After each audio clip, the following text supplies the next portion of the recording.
Yeah, I mean, I guess human beings are very adaptable. It's their best quality and their worst quality. They adapt to doing nasty things. They adapt to being on the receiving end of injustice, and they cease complaining about it.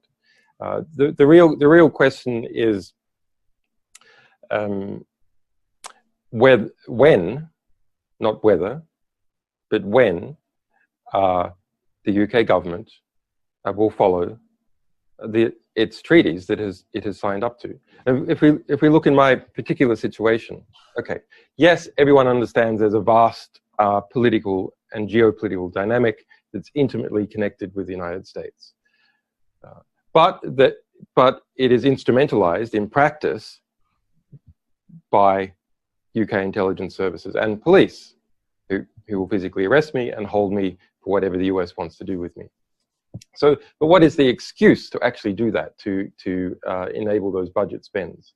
The excuse is, in a case that I was never charged for, where the extradition warrant has already been dropped, where I repeatedly won, they say that they're going to keep around the warrant, the UK end of the warrant, for the Swedish extradition, which I won. They're going to keep around that warrant, despite me winning that, because I came in here, and perhaps they might want to, they haven't, but perhaps they might want to charge me with a bail violation.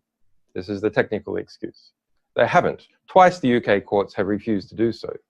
Why? Well, because if you move your house arrest location to pursue a parallel legal process, a higher legal process, which is an asylum application, that's not a bail violation.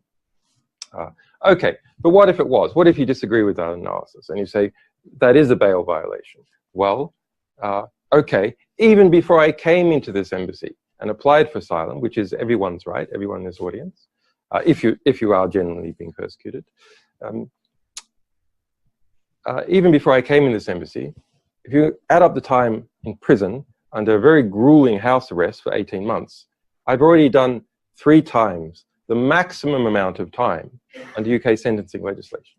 And UK sentencing legislation values house arrest at 50% of prison time. That's the law. So there's, not only is this a bogus warrant that it has no purpose, if you, as the judge did a couple of weeks ago, they say, well, maybe if he came to court, I might want to charge him. So that's why I need to keep that warrant around. Okay, but if that occurred, there could be no possible prison time, because I've already served more than 3 times the maximum possible prison time, even before I was awarded asylum. If you include the time in the embassy, which you should, because the UN has assessed it and said if you legally block someone from leaving the country, that's a form of detention. That would be 10 times the amount.